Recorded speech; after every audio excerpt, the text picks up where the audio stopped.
The Wests Tigers podcast is brought to you by the Wests Tigers Podcast Forum. Join the conversation today at weststigerspodcast.com.au.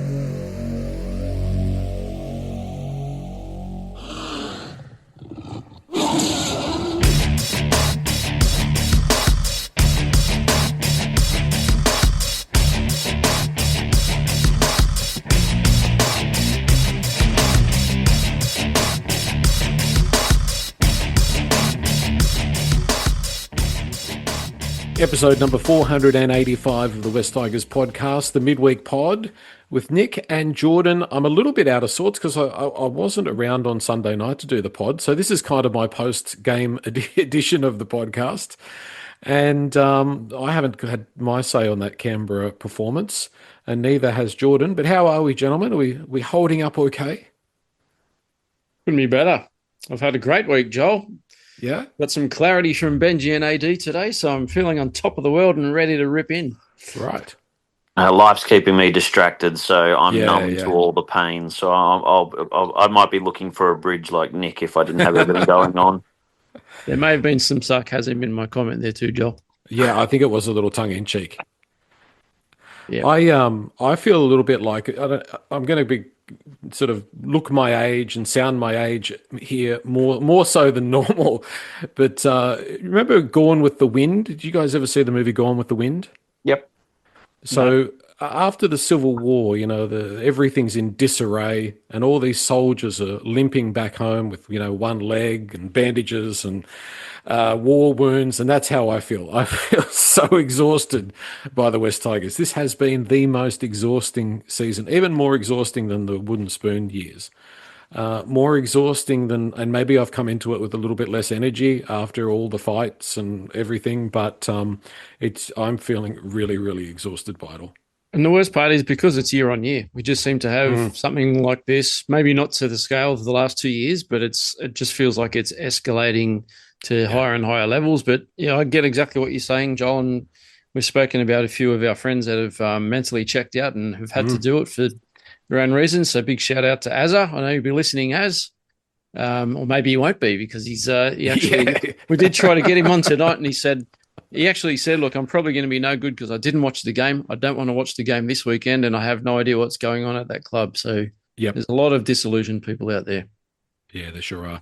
The game on the weekend against Canberra, Jordan, my one word, I had a couple here. I was going to go joyless because it just was another joyless afternoon, other than a couple of patches of, I thought, kind of semi-decent football that we played. Patches being the word there. Expected. I just thought that was exactly the way it was going to play out.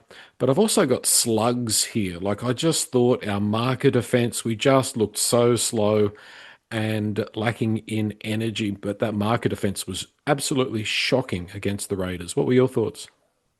Yeah, if I was going to put a one word in, it'd be moments. We're not responding to moments in the game. Like the strip call, which still makes absolutely no sense to me. Ridiculous. The fact that the bunker even uses the term, he's got his arm around the ball, but I could be going on about that all day.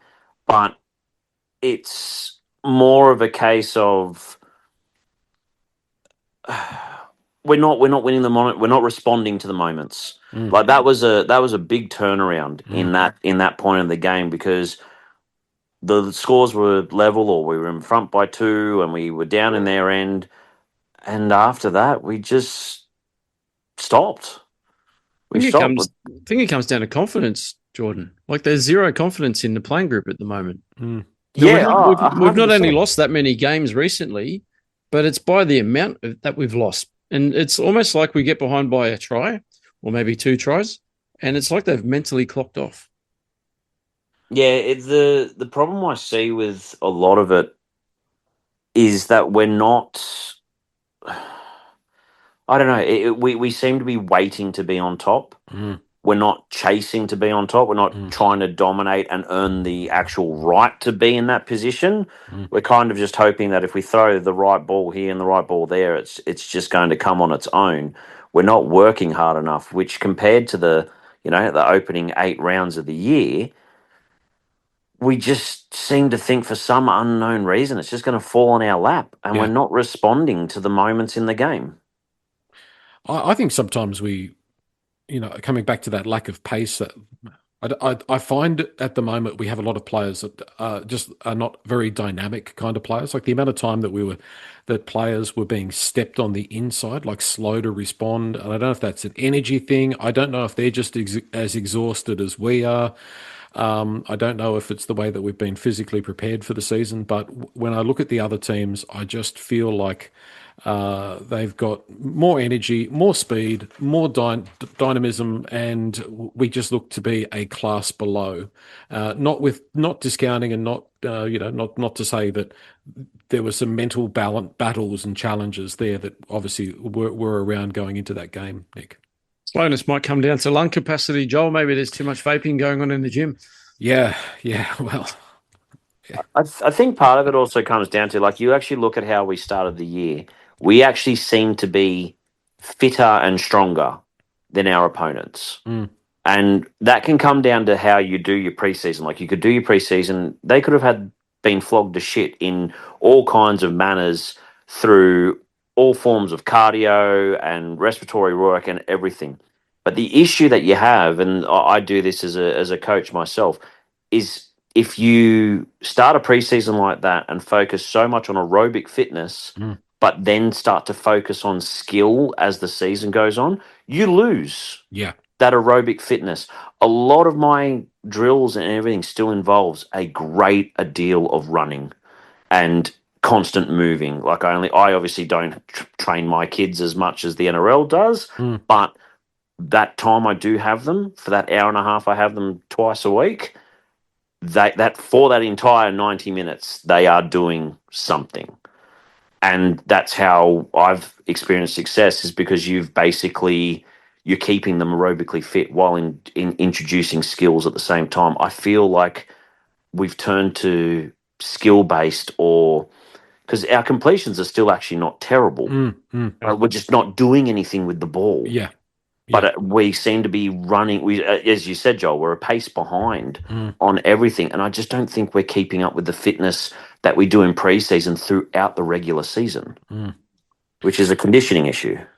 And I think, as an organization or as a football team, you need to be stable before you can grow. And if I was to do like a one word for the entire season, it would be inconsistent or disjointed, because once again we're making changes all of the time. How on earth can you ever build any combinations? And I know some of that is obviously injuries and suspensions and things like that, but there's changes this week that don't make any sense to me, and changes that were made last week that didn't make any sense to me. And there's some stuff there that we don't know all the facts behind. Obviously, Javon Andrews got his opportunity last week. I thought he did quite well. Defensively, obviously some issues there. I think he missed 6 tackles. A couple of them were very important ones, but I think Jerome Luai also missed 6 tackles. So we shouldn't be writing him off because of a couple of defensive misses in his debut. But I was quite impressed. I saw something there, Nick. I thought he's and I've seen him obviously in New South Wales Cup and in the trials. He's a player that has what they say has some time on his side when he's got the ball. So I really liked him. I enjoyed watching him. It's a shame that we didn't have a bit more quality ball last week to, give him more of a chance to show what he can do. But I thought he looked very composed. Like you said, he looks like he's got a bit more time, and that's what good players look like they can do. I was actually impressed with his longer kicking game. He put some good kicks downfield, which I didn't know he had in his game. I think I'd read or been told, maybe one of the boys here said that he didn't have a real good kicking game. But look, I'm disappointed he's dropped as well. I would have loved to have seen him get another shot. And I know we'll talk about the press conferences soon.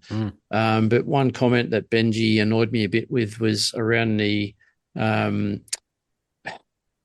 not picking Javon, but more around the reasons, not even the reasons why he's not playing. It's more just trying to get AD back into the side and into that 7 jersey. I really don't understand it. He was asked a question about, whether he'd, not buckled in picking AD for this week. I think he did. I think he has, but 100% he has. Yeah. 100%. The thing that annoys me with dropping Andrews, and you mentioned Joel, he missed 6 tackles. He had Ethan Roberts outside him. Yeah. Like it was inexperience. They got picked apart by inexperience. I wish, if anything, he put Sione outside him. Yeah. He put someone with a bit more K's in their legs, instead of putting these two kids together who, played 4 games between the two of them. And yeah, he sort of kind of got hung out to dry. But I agree with you, Nick. Benji's buckled, and I love Benji. He has always Yeah. been my number one Tiger for my entire life. But he's dropped the ball on this, and the team he is named, my 13s could give that bench a run for their money. Yeah. It is poor. It is very, very poor. And I don't know if he's looking for experience, but even then you look at experience. Hope, Murray, Suka, there's not experience there. The bench is putrid. It Mason, is. Yeah. I wanted to just go back to Andrews for a second. Now, a bit of a strike against Benji, in my opinion, is he is a left side specialist. He's making his debut. Surely to God, you put him on the left side with Sam Weller, and you move Jerome Luai over to the right side, who's got vastly, significantly more experience, including winning 4 premierships. Wouldn't you do that, Nick? Isn't that just common sense that you give the young guy a chance and a go? With a more experienced campaigner, obviously, on the inside of him, but just in the position that he's more comfortable in. That made no sense to me. No, I'm the same. The only thing I can think is if Benji is looking at Javon and Latu as the long-term halves, I think Latu is also a left-side player, so maybe he wants to move or start transitioning Javon to the right. Saying you still give him his debut, and in a game that was. Yeah, correct. And I'd be moving Romy as well to the right. I'd even consider moving Romy out of the halves. But that's maybe another story. But I mean, Jordan, you watch more Cup than I do. Has Javon been playing left or right? He has been majority on the left, but he's not a halfback. He's a 5'8". He is an out and out 5'8" with. You say he has time on his side. He does. He does seem to be able to create that opportunity to give himself that extra couple of seconds to create something. The thing with Latu, and this is any team, apart from if you have 2 very strong halves that play either side, you want a half that can play either. You want them on both sides of the field and taking that opportunity. Yeah, you're right, Joel. He should have been given every opportunity to be that left-hand side player. If you're going to give a kid a debut at 19 in Canberra, against Canberra, with a pack like theirs, you give him every tool you can to succeed. And unfortunately, dropping him after 1 game, when, to be perfectly honest, he wasn't even the top 10 of the worst players who played that game. Yeah. So I don't think that's fair. No. I don't think that's fair given at all. The week that he had in the lead up to it as well. Yeah, we heard boo about his debut. It was all about Dewey, and I feel the club should have really grown a pair, and Dewey shouldn't be anywhere in the 21, let alone the starting 13. We'll talk about Dewey in just a second. I know I harp on about it a little bit, but the only time that West Tigers have had any success have been with 2 good controlling halfbacks, Robert Louis and Scott Prince. And I worry about 2027 because if Javon Andrews is the 5'8" and Latu's the halfback, he is not a classic halfback. That's not him, and neither is Adam Dewey. So we're going into next year without a halfback, I think. I was going to say Latu won't be the halfback because AD will be the halfback. Because if he's not, he's walking out. And just today was really weird, right? Because last week when AD walked out, even the media was talking it up. He's not coming back. I was thinking, AD, how does he come back into this team? How can he walk back into the team? How can he walk back into training on Monday and all of the boys accept him? Guess what we saw in the media today? All the players loved having him back. Yeah. Apparently, they're all joking around like nothing ever happened. It's just such a strange story. Even some of the comments, like AD actually won me over with his rant. We're kind of getting into the press conference a bit now. That's right. But he talks from the heart. Like he is obviously extremely passionate, not just as a footballer, but probably a person. I've met him a couple of times and he's a very proud fella and he's always willing to say hello. But the way that he spoke about the club, he clearly loves the West Tigers. He spoke about how he signed in 2020. He's been here for 6 years. All he wants is success. He obviously threw a few lines in there saying it was a miscommunication between he and Benji.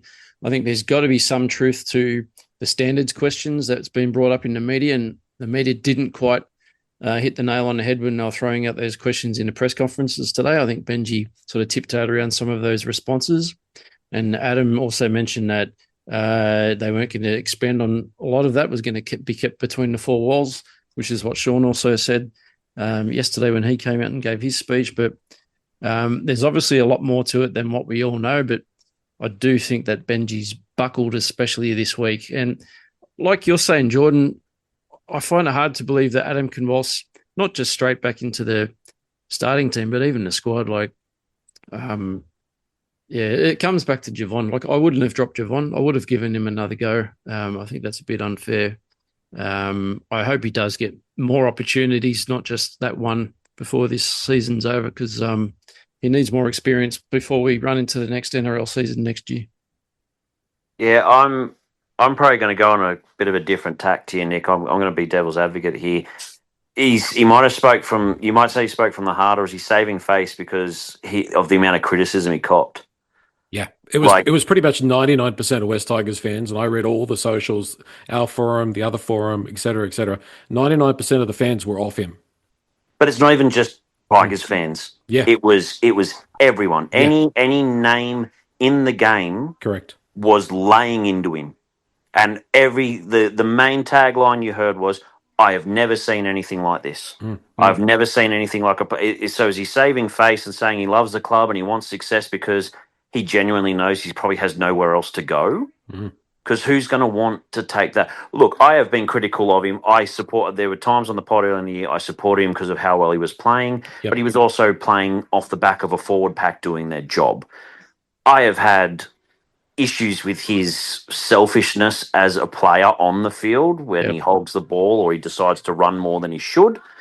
But his true colours have shown in this, in my opinion. I really don't understand, from someone who's been around team sport my entire life, how you can actually take anything he says seriously. The fact that he threw the tagline out there is like, "I'd play in the front row if Benji asked." Yeah. What a load of crap. Agreed. What a load of crap. Yep. How can you honestly say that with a straight face after the week we've just had? Yep. Like, that for me made actually everything he said prior less credible. If AD had have come out of that judiciary hearing last week, being exonerated, gone back to Concord, said to Benji, "Hey, I got off." If Benji had have said to him, "Awesome, you're playing 7, we'll put Javon on the bench," do you think he would have walked out? Because I don't think he would have. But he wasn't dropped to the bench. It depends on which story you believe. Yeah. Okay, he wasn't dropped from the squad completely. Yeah. I would actually, if he was dropped from the team completely, I would actually have a bit more sympathy for him. Of course. I don't think that's fair. But if he was being told that he was going to start in the 13 and give Javon a chance, and then he still did this,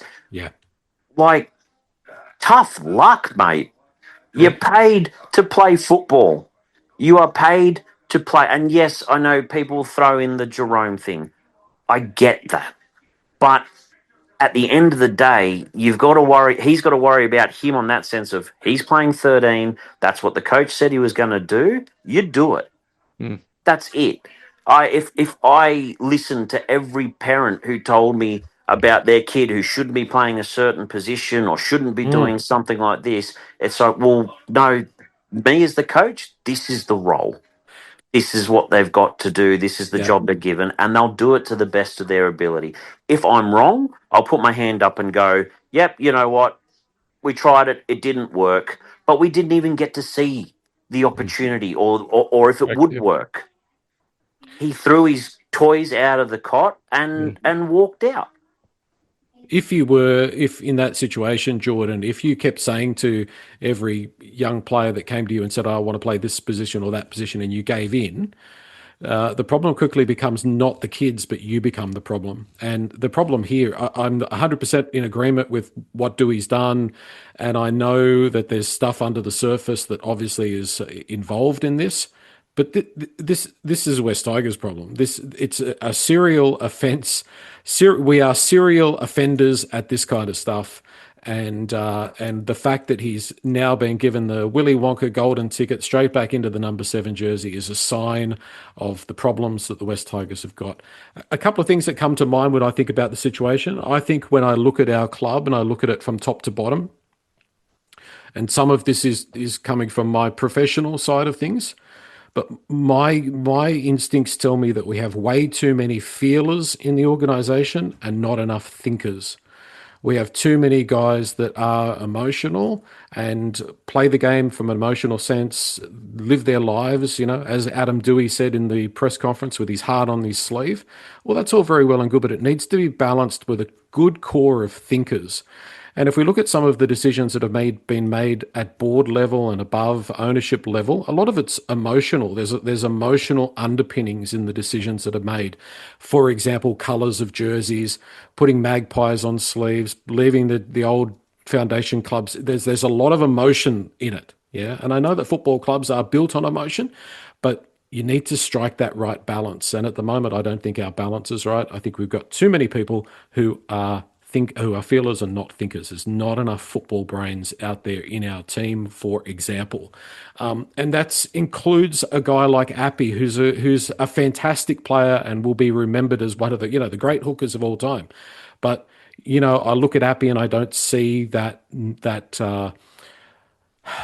I see a guy that is a great personality and a really good guy, but not necessarily the type of leader that we need, if that kind of makes sense. So I know that's a fairly broad statement across the playing group, but too many feelers and not enough thinkers.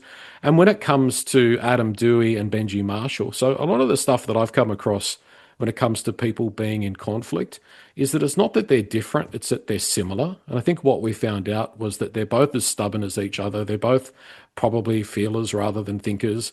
And they got to the point where they were two bulls butting heads. And of course, Benji was always going to win that battle, at least in the short term. But I think there's more under the surface. There has to be more under the surface than what's been presented. And there's been a whole lot of ducks and drakes, Nick, being played. You mentioned the vaping before, which, that's probably something that occurs in a lot of clubs. It shouldn't be happening at the club and at the centre of excellence by any way, shape or form. But there wasn't a silver bullet as to why or what the problems were, which does keep us guessing. I think it has to be too many big egos, but also, and again, last point before I hand it over to you, Nick, the people who have traditionally got the biggest egos are those who are traditionally those that are overcompensating. Yeah, the greats tend to not have great big egos, but those who are desperately trying to prove themselves and feel a little bit inferior, they're the ones that you often have trouble with. That's kind of my rant and my summation. No, that's fair. Yeah, I don't know. I don't know what to say. I did take some notes on Benji's side of the press conference, and like I said, a fair bit of it annoyed me. Like you were just saying, he's very stubborn and he's obviously very proud as well, and he backs himself. He was asked a few questions. One that quite Benji or Adam or Benji. Benji was asked one specifically. Now, I didn't make a comment to talk about this on the Sunday night pod, which we didn't get to, but it's around the rumours or the talk about the club wanting to put some experience in regards to assistant coaching around him. So John Morris is leaving, right? I think pretty sure he's going to the Dragons next season. Sounds like it. Not sure if that's official, but have seen some stories on that. And I know there's been some talk about Shane Flanagan potentially being earmarked as an assistant for Benji. And he was asked that in the press conference, what about this talk about you perhaps needing some experience around you? And he said, oh, yeah, there's been some talk around that, but I've got a lot of experience around me. I've had some experience myself, and Hodjo, he's had experience coaching in the UK, and John Morris, he's got the NRL coaching experience. He kind of just deflected around it rather than, there was no yes or no. So, and no admission that he needs help. And even the one lines how he says, a lot of this noise starts because we're playing poor and the results aren't going our way. All we've got to do is come out in the weekend and have a good performance. How many weeks in a row have we heard that? Yeah. And look at the results. Like I said, it's not just the losses, it's the way we're losing, the way we are putting games together. It's horrible. That comes back to my earlier point. That's not Benji Marshall's fault. That's West Tigers' fault for putting Benji Marshall in this position. Yeah. He should have. If you've got someone who we all hold in such high esteem as Benji, who's changed the club. Yeah. He is West Tigers. Yep. He deserved to have a proper apprenticeship. I think that we've done him that no was taken service. away. Yeah, that was taken away from him. Yeah, We've done him a disservice. The other thing I would say is that when coaches get into that, because Madge used to say that. The press conference. All we've got to do is just work harder. All we've got to do is just show up next week and perform better. When coaches start saying that, that sounds to me like somebody who might be a little bit out of ideas. Jordan, what do you think? Yeah, it's I think he probably knows that he needs experience around him. I wouldn't be going anywhere near Shane Flanagan. No, that won't happen. No, you don't want him at the club. His relationship with Pacifica players and stuff, from things I've heard in the past, is just it would not be a good fit.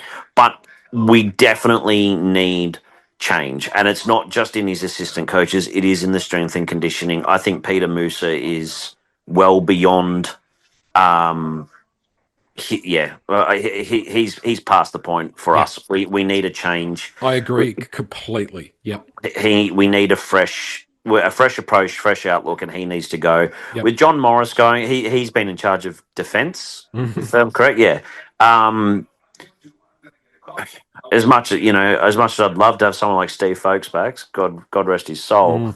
He was great when we had him as our defensive coordinator, but we do need someone who is going to come in and help.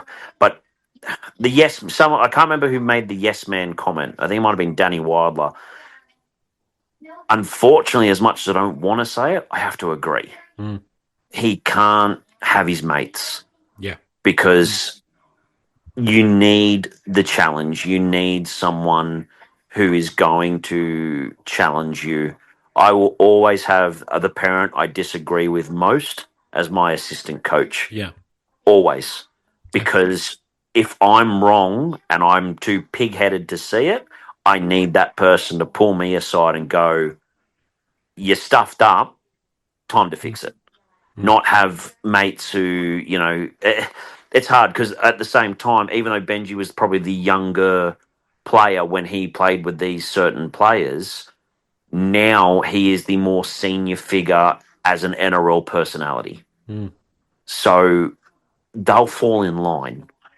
So he needs someone who's going to either match or possibly even exceed that, but still, he's one thing Nick said about the press conference. One thing that actually bugged me about a comment is he goes, his relationship with Adam, because of his relationship with Adam, they were able to say things that they probably someone else wouldn't have been able to say. That's not a good thing from my point of view. Like, you want players to be able to speak to you, but at the same time, that means Adam doesn't have the respect enough for him to still fall in line and separate that friend and coach, which we've had in the past, where we've got these sectional groups of players or whoever who can't separate the professionalism from the socialism. So it's, I don't know who honestly is out there for us to really recruit as an assistant coach, who at the same time Benji's not going to consider a threat. Well, that's what I was going to say, and that's the problem is that Benji, there's just a little touch of blood in the water now, and Benji's not looking anywhere near as secure as he was 6 months ago, and that means that like anybody that comes in, unless they are 100% willing to sort of be the assistant and stay in their lane, like there's going to be that this guy's the threat to take the job. Because you want guys that want to be the head coach, and they're doing they're finalizing, they're finishing up their apprenticeship, I suppose you'd say, in being an assistant coach with a view to being a head coach in the future. So it's a really small field of potential candidates that want to come and do that.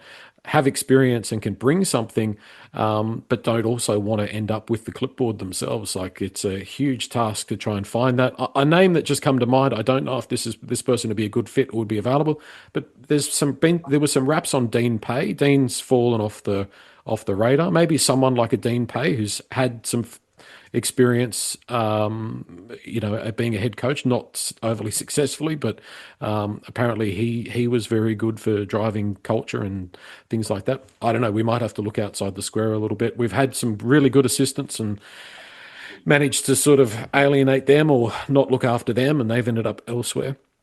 But yeah, we'll have to, wait and see what happens there. I mean, I don't think Brett Hodgson. I think they should get rid of.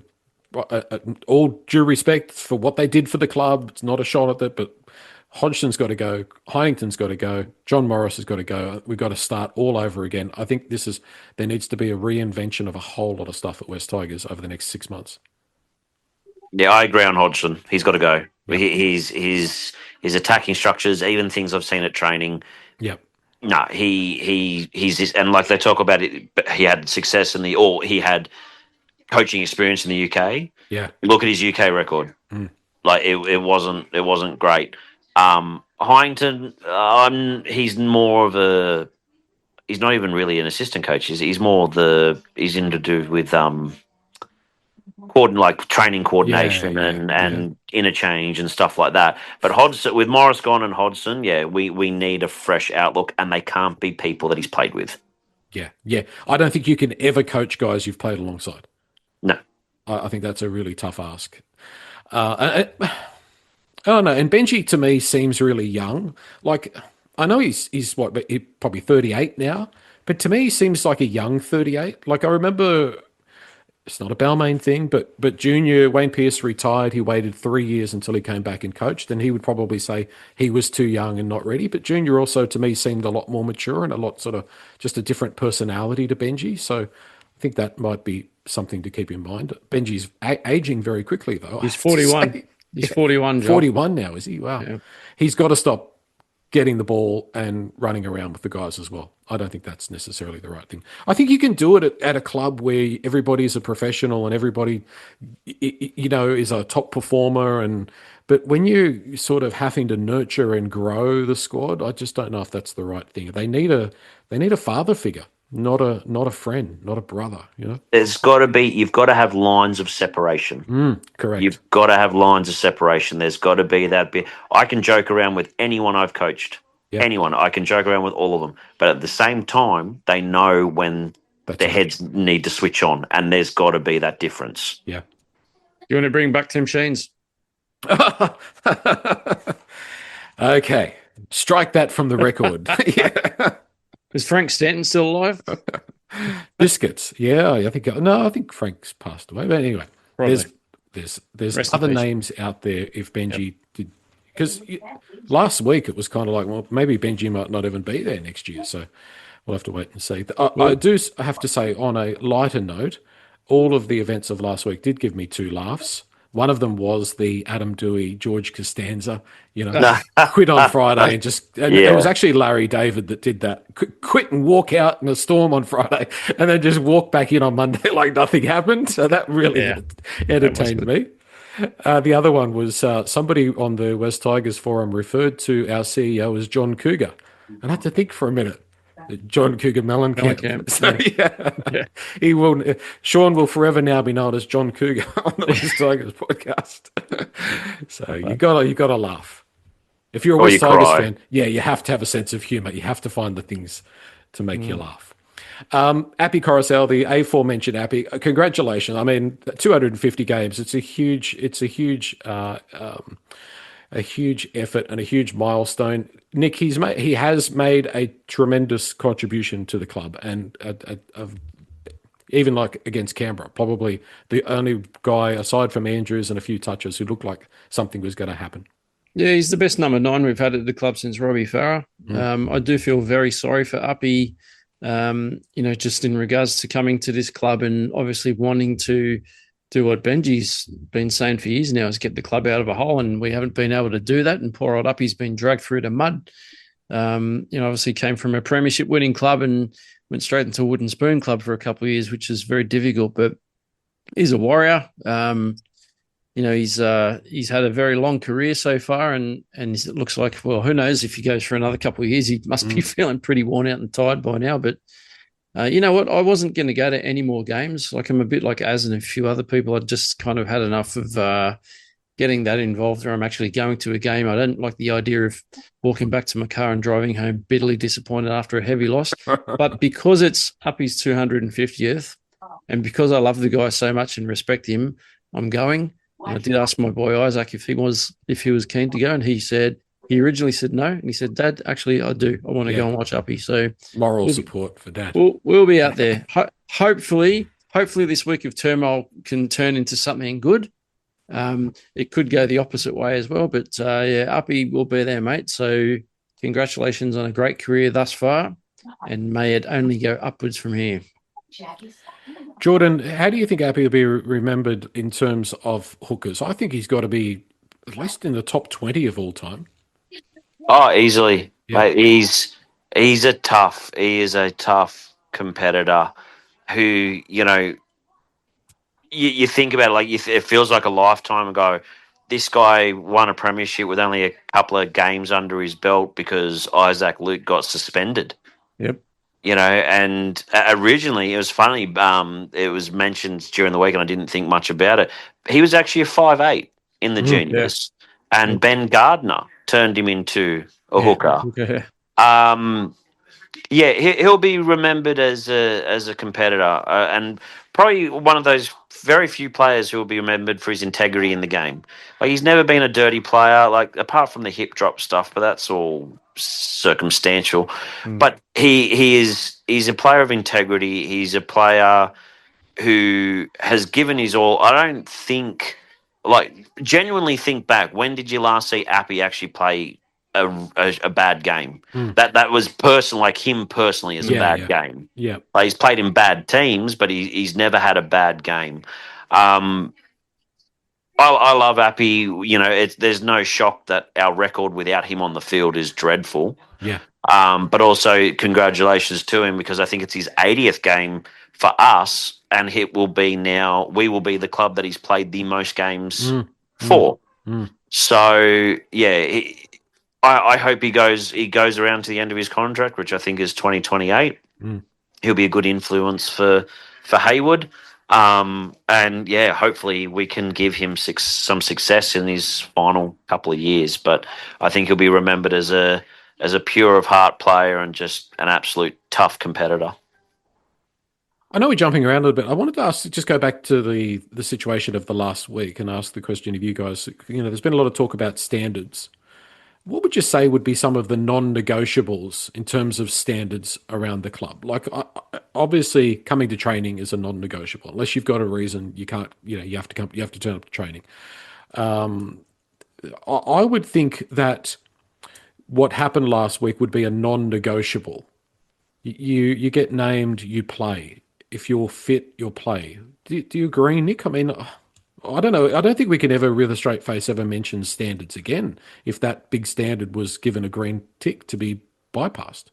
I do agree. So, like Jordan was saying before, we're not entirely sure of how it went down last week. Initially it came out that Dewey wasn't happy about playing lock or coming off the bench to play lock or whatever it was, or being moved from number 7 jersey. But the more I listen to those press conferences and try to read between the lines, I do wonder whether it was Adam's frustration, not purely about being moved, and maybe some of it was Benji not coming to judiciary with him. And Adam did mention that in his press conference, that it's something he hasn't done before, or not many times. I don't know how many times he's been. Is it his first charge? Yeah, I think so. I don't remember him going to the judiciary before. Yeah, I think this is very unusual for him. And the fact that, Benji wasn't there, maybe that rubbed him the wrong way. And maybe the fact that when he came back, that Benji didn't back him to go straight into that number 7 jersey. Maybe that all just bubbled to the surface. And perhaps, and I think Benji alluded to it too in his press conference, in his speech, that he had learned a few new things that he wasn't aware of that were going down. So when you're talking about standards, we probably haven't heard all of what came up in that conversation when Adam blew his lid last week, but maybe there is stuff. And the vaping part, there has to be something to that. I know a few people in the media have tried to shut it down, say it can't be right. Some of it must be right. And Benji actually made a point in saying, he actually said, no, there's no vaping going on in the gym, but maybe there is a vaping problem because, all the players are young and some of the boys, you can't tell them not to vape or not to smoke. So he kind of dodged around the answer a bit, but there's clearly stuff that we're not fully aware of. And like you said, Benji and AD are two very emotional men. So I would have loved to be a fly on the wall and listening to that conversation. But yeah, I don't know. You might have been able to be a fly on the wall of the office six offices down and heard that conversation. I think it would have been a bit heated. No doubt. Last point on this before we move on. Brad Hancock, who does do some good posts. He did a post on one of the groups on Facebook. I've got the whole post here, but it's too long to read the whole thing. But he just a couple of things that he says here. Brad says you earn the right to talk about standards and culture, and the Tigers have earned none of it. We just haven't earned that right at this stage. He says the players act like they've achieved something when they've achieved absolutely nothing. He says it's time to burn the joint down culturally. Tomorrow morning, new rules, new standards, new expectations. No more protecting reputations, no more rewarding mediocrity, no more accepting weak effort, no more social media theatre pretending everything is fine. Brad says Benji needs to challenge the playing group properly, challenge the weak leaders and start making people uncomfortable because whatever this club has been doing, it has failed. So I think it could be an opportunity to reset. It has to be looked as an opportunity to reset, I think. And it's got to be a line in the sand moment. Otherwise, Benji's coaching career will disappear. Other people in the organisation, their careers are on the line as well. And they've got one opportunity to get this right. And if it means that we have to break a few eggs to make an omelette, well, unfortunately, that's just something we might have to do. Yeah, just on that, Joel, that last point, the challenge this, make them uncomfortable. That is probably the smartest thing I've heard someone say about this entire situation. They are 100% right. You need to challenge it. If you think there is a cultural problem, you don't just fix as Nick said, that he's learned some things and he heard some things that he wasn't aware about. If that's the case and you're not fully aware what's going on in your team, you don't just plug those problems and go, oh, okay, I've addressed that. No, you blow up the 4 pillars. Yep. And you bring it all down and you grab that playing group and say, you don't stand here and watch me blow it up. You come in here with me and you help me build it. You help me rebuild it. That's and you do it. If you don't like it, he said at the start, there's the door. It's the same thing, not to just go back on the Dewey thing, but the standards. And the players haven't earned the right. There are very few players in our playing group who have earned the right to talk about standards. But for Dewey in that situation, his best option would have been to go out, play 13, play the game of his life, turn around to the coach's box and give the fundamental middle finger. That's what any player does. You challenge anyone to go, well, you know what? If you think I'm wrong, go out there and prove me wrong. Yeah, that's right.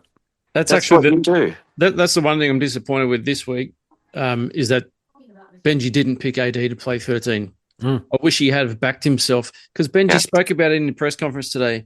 He said, maybe it was the wrong decision, but we don't know because we didn't get to see it. Well, why don't you let us get to see it this week? You had another chance to do it. 100%, Nick. I would have swallowed him being in the team a lot easier if he was in the 13 and 100%. Javon was still at 7. Yep. I would have swallowed it. I would have gained a little bit of respect back for Dewey, only a little, for him to walk in there and go, you know what? Yeah, I'll go play 13 like I should have done last week. But instead, we've taken the proverbial bend over and just gone, well, you know what?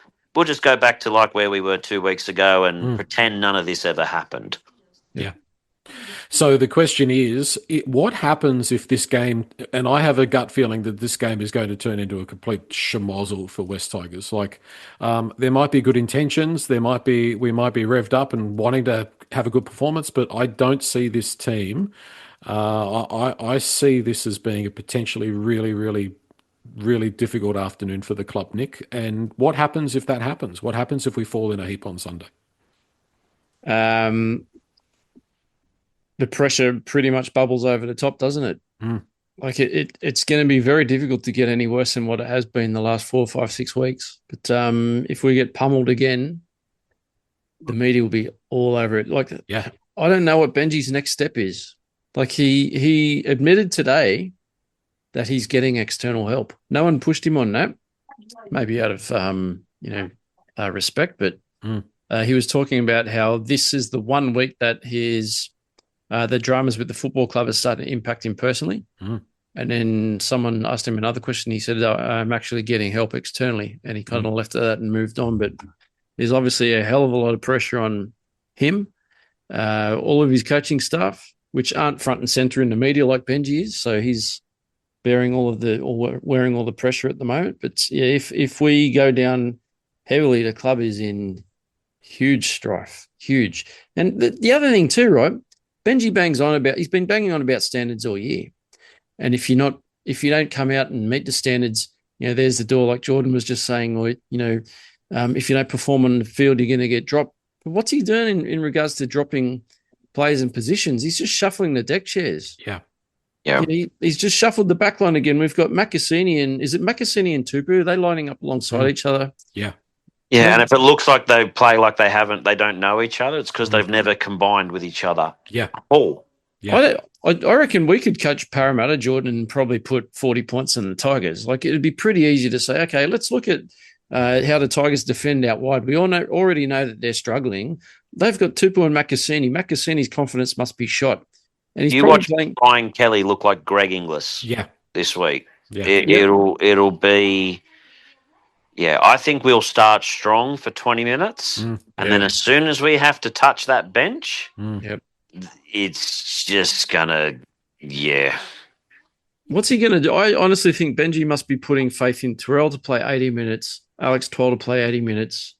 Sione's going to have to play huge minutes. I guess Suker will come in for Sione at some point, but there's nothing off the bench. There's no impact. He's going to have to either keep starting players out there for the entire game or do some internal shuffling somehow. And I don't know what the rotation's going to look like. The only thing I can think of, and I'm not trying to say Charlie Murray's fast.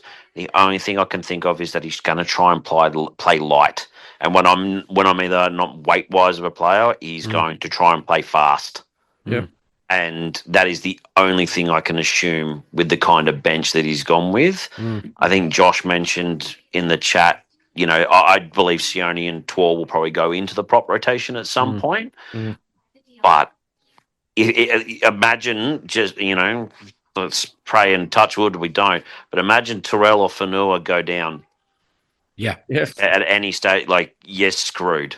You've got Seafarth or Twal who are going to have to jump into the prop rotation and play exceptional minutes. And we need to stop playing Terrell 80. I love Terrell. He punches out numbers, but he's becoming a back-end Gallon who punched out great numbers but provided very little impact. And then gets caught very easily in defence the later the game goes on too. Exactly. Yep. Well, he did have a fair stint off the field against Canberra, but once again was pretty much, pretty ineffective in his two stints that he did have.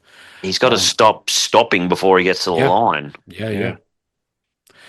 I wonder what Lanyon's done wrong. I don't know. I mean, I thought Hayward probably didn't deserve to be dropped.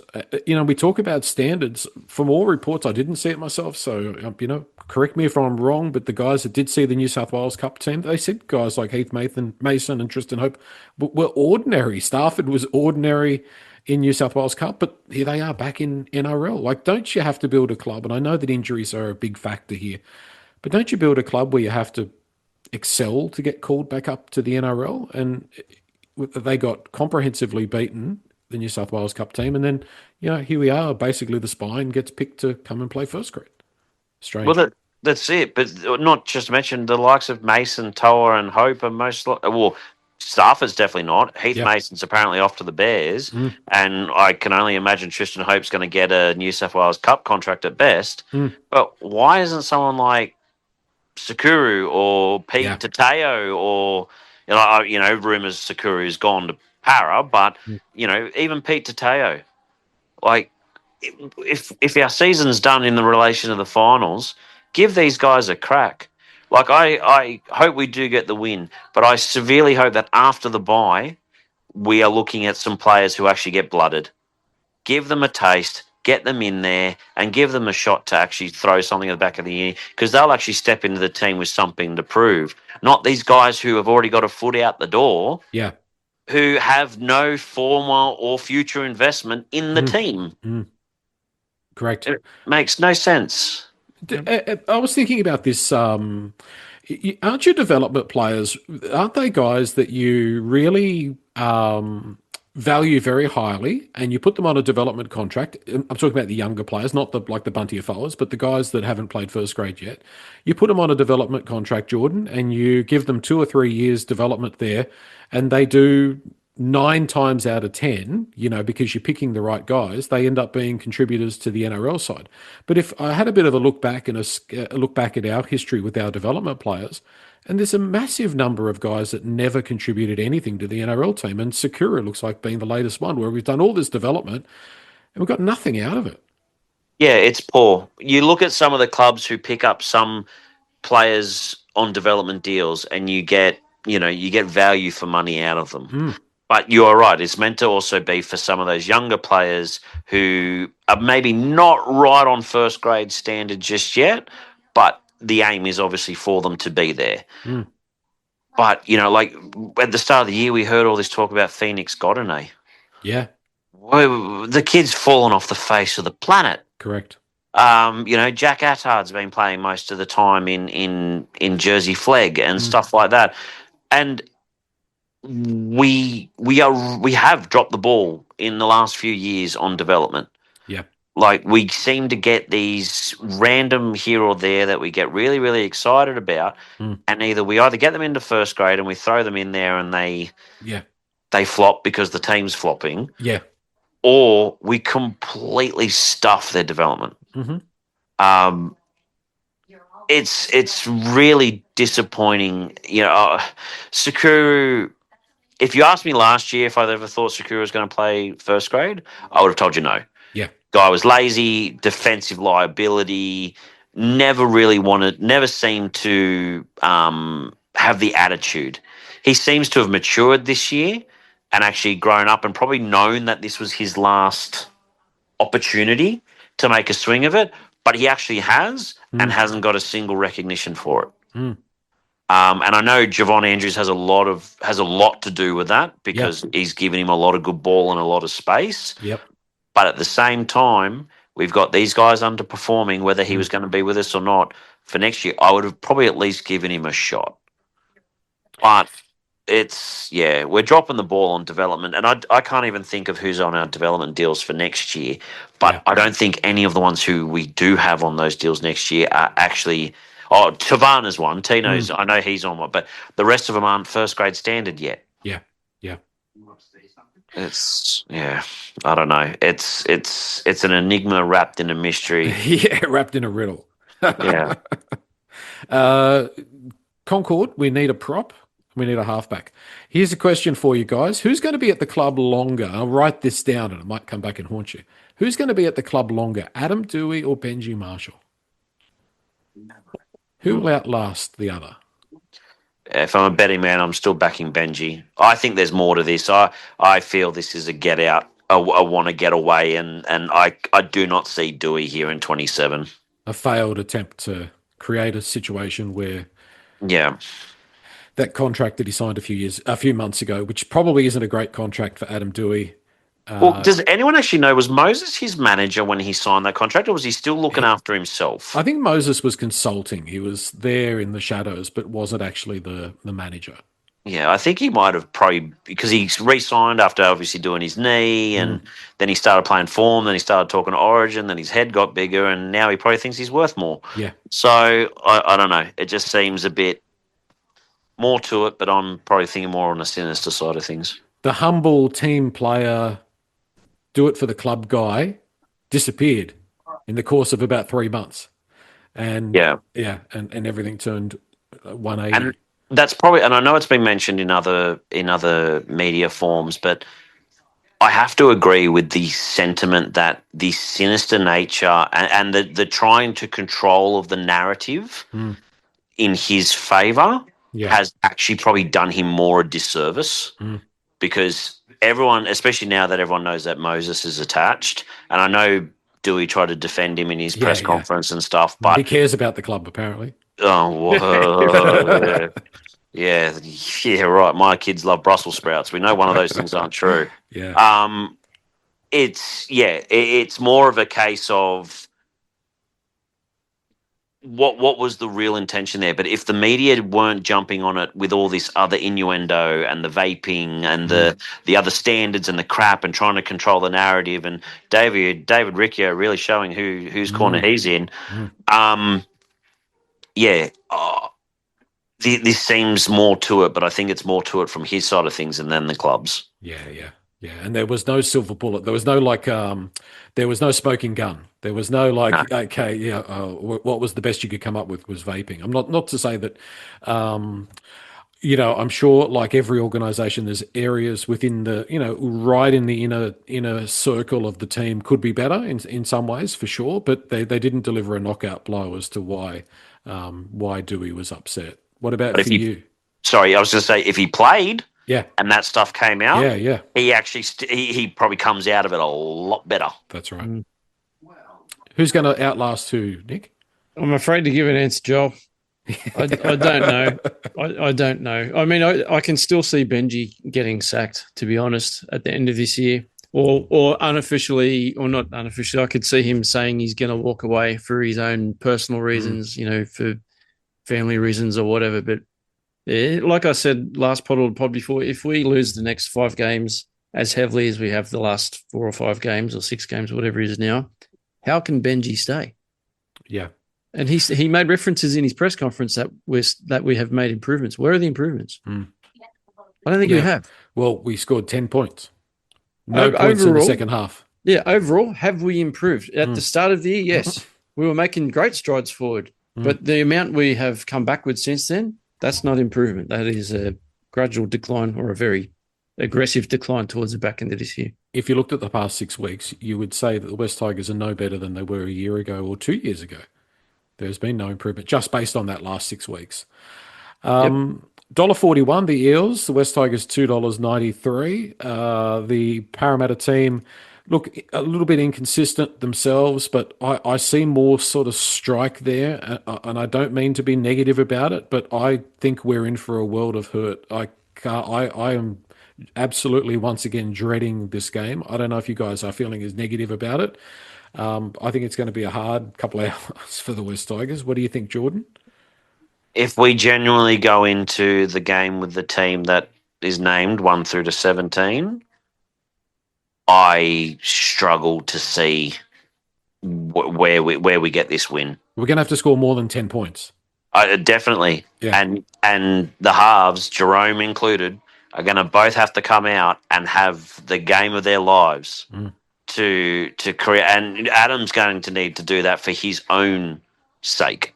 Yeah. Is to come out and actually lead and perform. That's right. Perform and follow those standards. But the funny part will be is actually on the field. You will see players' real feelings and intentions towards it. You can't hide it. You can't hide them on the field. They pop out in the most different and minor ways.